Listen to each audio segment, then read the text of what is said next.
New Battle Royale rewards, are they good? Watch and find out.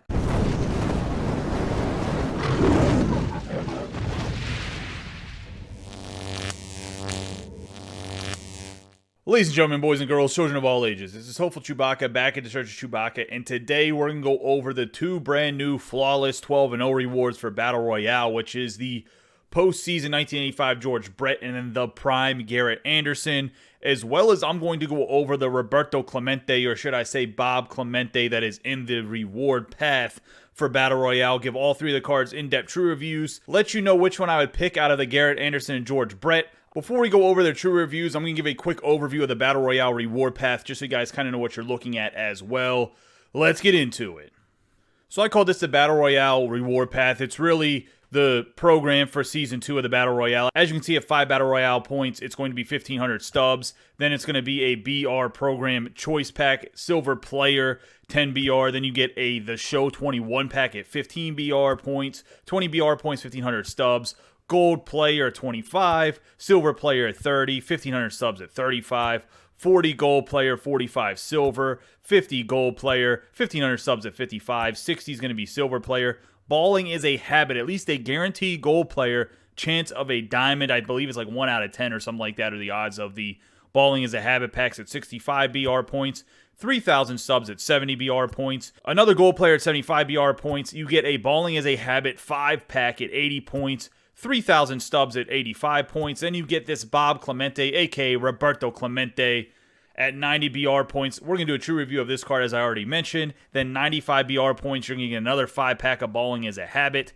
Then at 100 BR points, you get that flawless 12-0 pack. No banners, but you still get a pack where you get to pick one of these 7 options. Obviously, we've already gone over these 5 cards in a separate video. I will post that in the top right corner for you guys if you want to check out that video. Today, we're only going over the Garrett Anderson and George Brett. I'm going to let you know which one's better, as well as giving them the in-depth true review. Let's go and break those cards down. Roberto Clemente. The legendary outfitter for the Pittsburgh Pirates, Roberto Clemente. This is 1961 All-Star card, 93 overall. He's right-handed throwing, right-handed batting, plays right field, can also play center field and left field.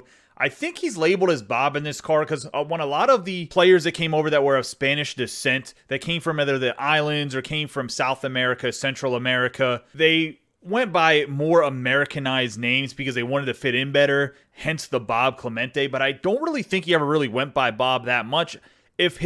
From reading the history about Roberto Clemente, but maybe at the time he did. I obviously was nowhere near alive in the 60s or even the 50s when this would have been going on, of what they wanted to call him. But I know it was a common thing. They tried to essentially make their name more palatable for the consumer of baseball at the time. Whether that's right or wrong, it is what it is. That's just how history worked. But Roberto Clemente, one of the best Pirates ever. One of my favorite players, obviously being a Pittsburgh Pirates fan. For this card, he's 106 contact versus righty, 117 contact versus lefty, 61 power versus righty, 70 power versus lefty with 98 vision, 45 discipline, and 99 clutch. So great contact numbers. The vision's another good number. Looking at his power, it's not the best, but he was a contact hitter. He wasn't a guy that was plowing out 40 home runs a year. He was a guy that might get you 20 home runs, but he hit for 300 plus almost every season he was in Major League Baseball, on top of being one of the best defensive right fielders to ever play the game, and we're going to see that right here in this card.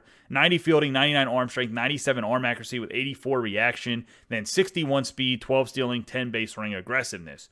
My concern with this Roberto Clemente is he's not that fast at 61 speed. He wasn't the fastest guy in real life, period. He didn't steal a lot, but he did flag down a lot of fly balls, and he had a cannon of an arm, as this card definitely shows with that 99 arm strength. Looking at this card, I think it's a typical Roberto Clemente card. I do think we're going to get a 99 overall version at some point in time, but I think this is going to be the best version of Roberto Clemente that we see for a while. He can obviously get all the way up to 98, potentially by getting him to that 5th parallel. I think the card itself is pretty phenomenal, and you can get him by just playing. You don't really have to go 12-0 flawless at all.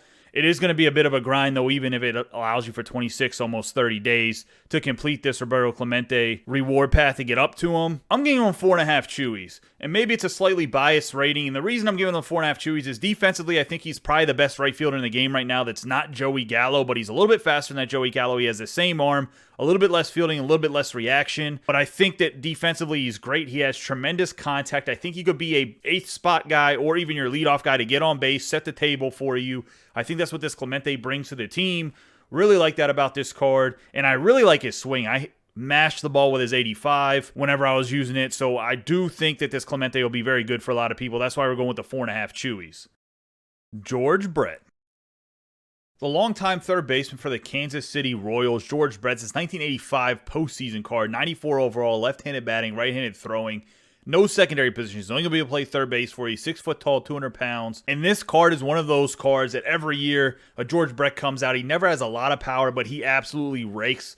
106 contact versus righty, 103 contact versus lefty, then 90 power versus righty, 75 power versus lefty, 97 vision, 107 discipline, 104 clutch. So his hitting attributes are great. He doesn't have a lot of power against lefties, but against righties, he's going to absolutely mash the cover off the ball. Very glitchy, smooth lefty swing that literally he just hits every hole. It seems like in the infield and the gaps down the line. It just seems like he does it all when he swings the bat. He has 70 fielding, 72 arm strength, 74 arm accuracy, 68 reaction with 68 speed, and 27 stealing, 20 base running aggressiveness. So looking at this card, defensively, he's not the best third baseman, but he's going to make it up with his bat. I think that his defense is good enough for third base. I don't think it's great, though. I'm going to match him with the Roberto Clemente here. I'm going to give him 4.5 Chewies because he does have a very glitchy swing, especially for a left-handed bat. At third base, I think he'll be more than sufficient defensively. His hitting might be the best for a natural third baseman in the game right now if you factor all of the components into it, even with that lower power against lefty. Garrett Anderson. The Los Angeles Angels or Anaheim Angels, I even think he might have played for the California Angels at one point in time.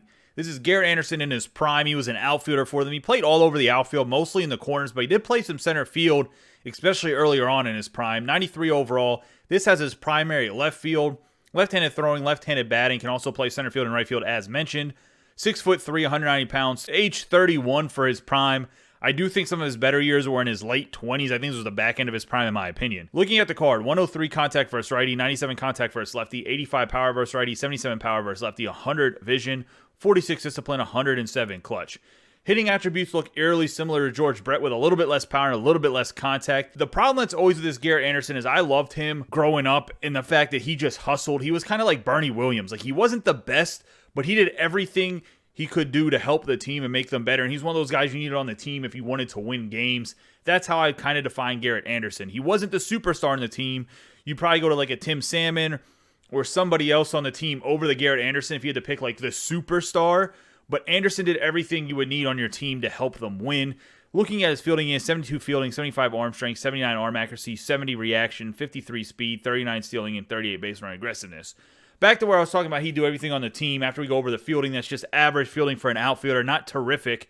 Is the reason I want to mention that is his cards don't translate to kind of like the heart he brought to a team, the importance he brought to a team in real life, that a lot of people think that he maybe should have a better card than what he actually had, but you go back and look at the numbers, and the numbers kind of match what this card is he wasn't great at anything. He was just in that hall of good or hall of very good, not a Hall of Famer, of course, but still a guy that was a very good middle-of-the-order bat that started every day, worked hard, and did all the things you need to help your team win. This card, though, unfortunately, I'm going to have to give him 4 Chewies.